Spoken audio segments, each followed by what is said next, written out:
Hi, I'm Lawrence, Hi, I'm Nick. and welcome back to the Nick and Lawrence Show. Welcome back. We're glad you're here.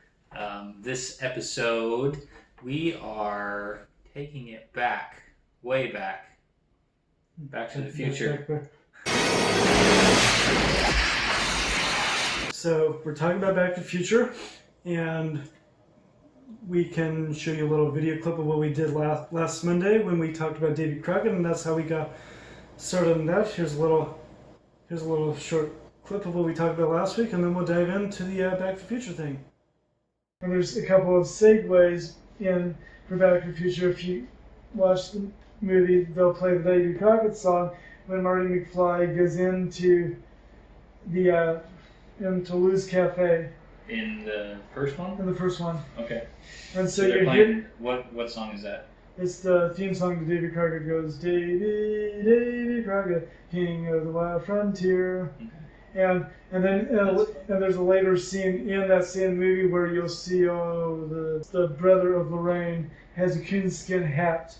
Oh, yeah. The reason I'm bringing all that up is because you'll hear the song and you'll see that kid wear a coonskin hat as his mother keeps asking him, or at least doesn't ask, but keeps taking off the coonskin hat every time. And the reason I'm bringing those up from Back to the Future is because this movie or TV shows became a really big craze in 1955.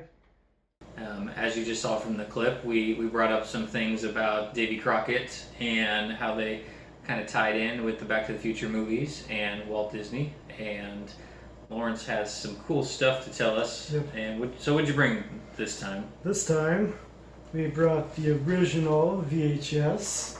Okay, cool.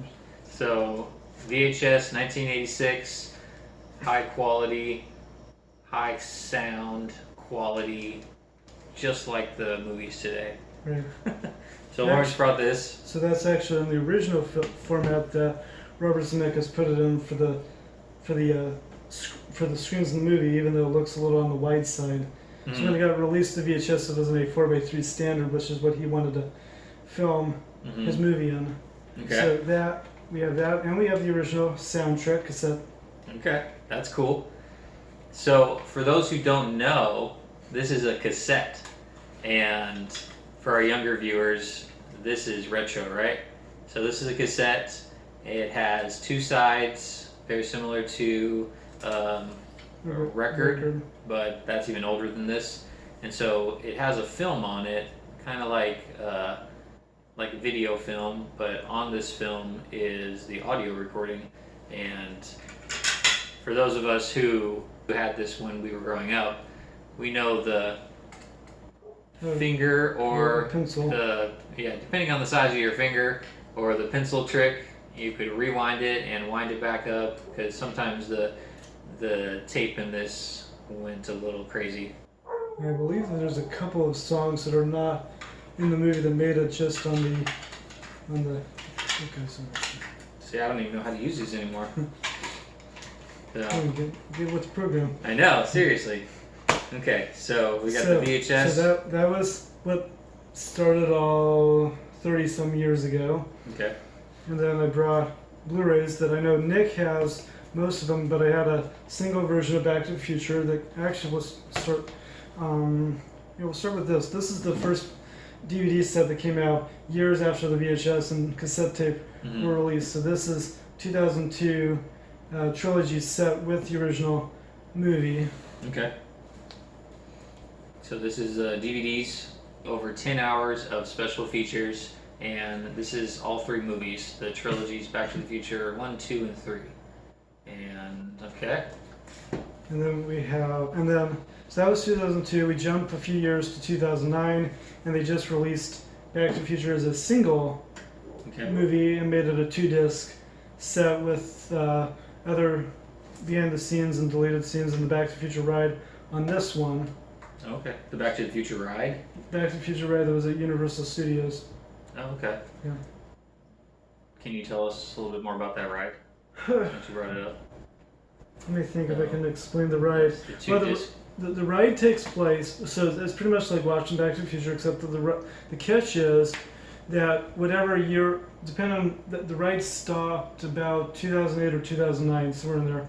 Mm-hmm. But every year from its opening in 1981 going forward, anytime you went to the park, you would start from the present day. So when the park ride opened in 91 at Universal Studios, get on present day, whatever the day is, you go to the park, and you're pretty much in a 8-passenger DeLorean. Now, Okay. if you're waiting in line, you'll find out, and I didn't know this until I watched on the DVD, that there was a lot of stuff that I missed because I was talking with family or whatnot. But you find out in the DVD version that you would never have found in line is that Biff Tannen stowed away in one of Doc's time machines from 1955 and made his way to the present and goes and just messes up things. So he ends up stealing the original DeLorean. Okay. And as time goes, and so by the time you get up to the ride, they tell you, oh, please do this, this, this, and that, and then you get and so Doc sends you on. You're supposed to go on a one-day trip through pretty much the past and the future, kind of a thing, the way Back to the Future would be. Okay. And so, but now instead of just going on a pleasure trip, you're now going to chase Biff to get him back to the present. So that's the storyline? That's the storyline, pretty much. Okay. You go and you encounter dinosaurs because Biff decides to go all the way. Well, first we start in 2015, and then we jump back like a million years back to the dinosaur age, Okay. where we have a little bit of a stall on the ride, and then finally are able to bump him and send him back to the present. Cool. So So that the ride's not there anymore at Universal? No, but Oh, it's a bummer. it is featured on. It's featured on this 2-disc set of Back to the Future, and then of course we have the 25th anniversary. Okay, so this would have been 2010? Yep. Okay. And then we have the most recent edition, which is the 30th anniversary, which just came out 3 years ago, So 2015. 2015. Which 2015 is a year that they said they went to the future, right? Correct. It's actually amazing that they actually got that date and knew that it would be in the calendar in the future, so there wasn't any incorrection. So this is pretty cool. It's like a book. Mm-hmm. So it has all three. Yeah, it has all three. Plus, this one actually has a bonus disc that has bonus features, including the animated series that came shortly after. But both the 25th anniversary and the 30th pretty much have the same features, including the Back to the Future ride. Okay. It's just a 30th anniversary versus a 25th anniversary. Right, but it has an extra bonus disc. Okay. Now, I know that you've seen Back to the Future like I have. Yes, the first. I've seen all three of All them. three of them. So piggybacking off of the second one, you pretty much, the storyline is pretty much about Biff. Okay. Most of it is about Biff. You know, we see a scene at the very beginning of the movie where Marty and Doc are leaving from the first movie, but we also get a kind of an extra scene where we see Biff trying to chase after Marty to show him his matchbooks, his little matches that he was going to sell for his for the tow truck service that he was working on. Mm-hmm. And so, but then the car drives off, and as soon as Marty, Jennifer, and Doc take off, Mm-hmm. well, we find out he's not really as nice as we thought he was in the first, at the very end of the first movie. Got it.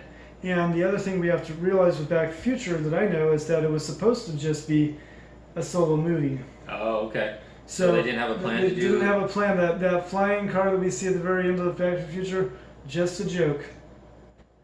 Okay. Cool. Well, So- that's something I didn't know. Yeah. Yeah, I'm glad they made 2 more movies. Yeah. I'm sure you are too. Yeah. Okay, so let's go back to the first one. Back to the Future, Back to the Future. So So- we'll talk about the first one. which is what we have here, And which is the cassettes. We will take the cassettes and Maybe we'll just put these two because those will be solely on the movie so people can get an idea. okay. So for those of you who haven't seen the movie, it's about time travel essentially, Right. and it uses a car which some of you might not be familiar with, but in 1985 it was a really popular car. Right. And It was what? the DeLorean. Yes, the DeLorean. Wait a minute, Doc. Are you telling me that you built a time machine? Out of a DeLorean? And can you tell us a little bit about the DeLorean? Do Let's you know any facts about it? Well, I know that it was done by John D. DeLorean. So it was John, made by I'm trying to the DMC. DMC, yeah, but John DeLorean, which is the guy, the guy's name is pretty much the name of the car. So John DeLorean, And did he start his own car company? Because I think it was DeLorean Motor Company. all I know is that someone with that DeLorean made it popular in this movie, and all I know about the guy is that he went to prison. Oh, really? He went to prison. For not making a good car? I don't know. I wondered if I'd have to do some research, and that would be, if we both do our research, we might have something to talk about for the next time, because it sounded from the little facts and stuff I know is that he went to prison. The car didn't do so well for. I think the car came out in like 1981. So there's a kind of a picture of it on this trilogy set. You can see the DeLorean was all stainless steel, which it was really weird when it came out. It had the wing doors, and it really was more. It was a two-seat passenger. Two-seater, and it had no power.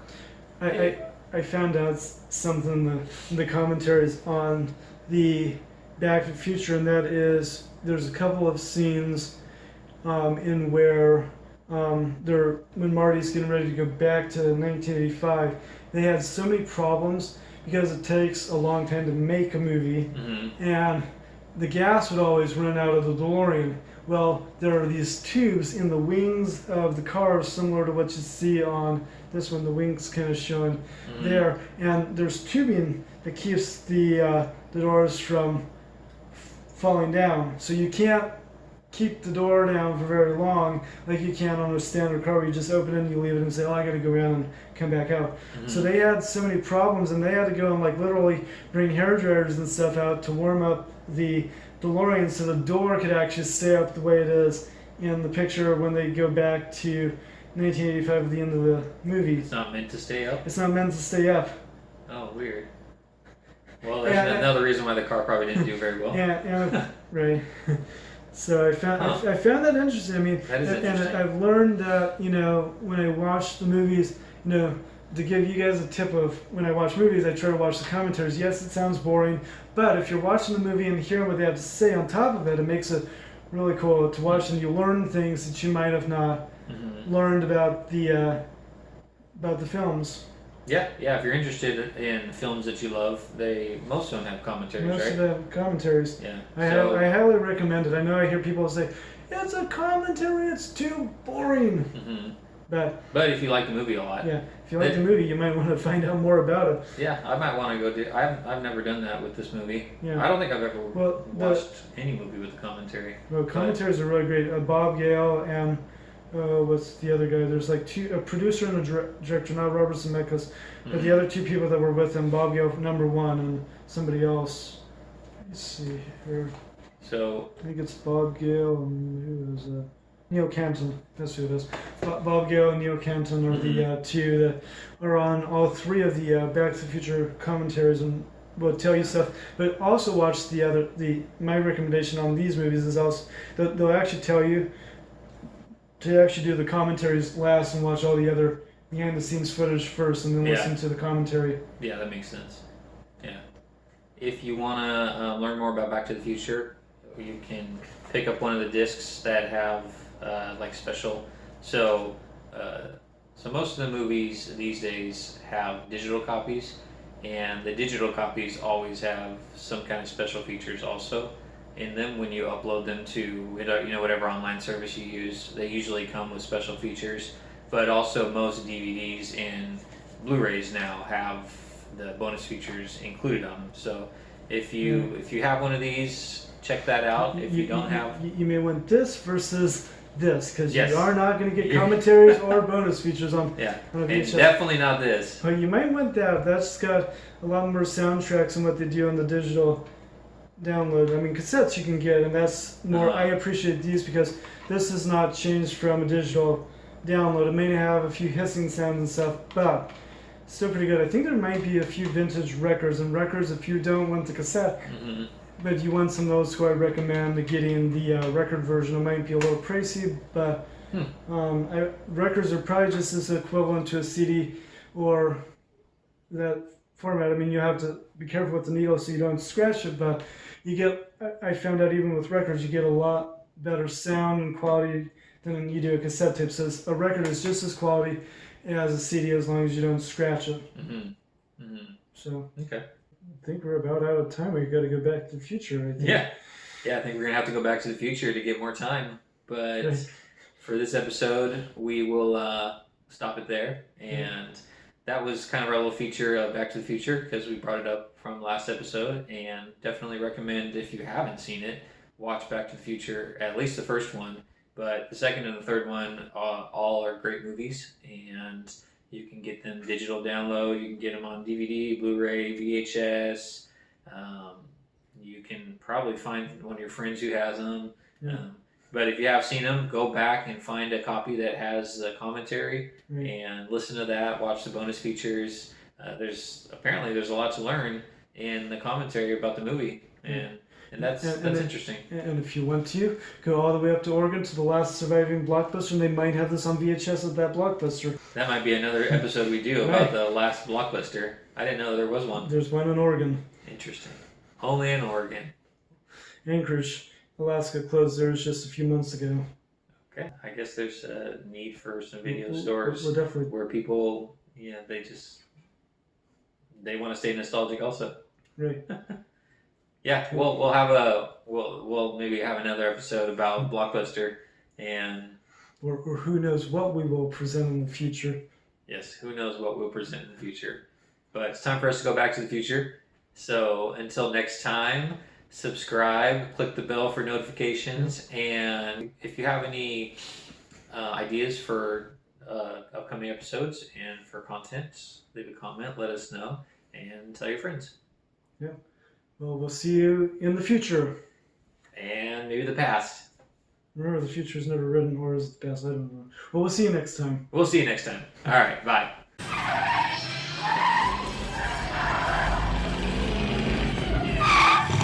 Hey, Doc, we better back up. We don't have enough road to get up to 88. Roads? Where we're going, we don't need roads.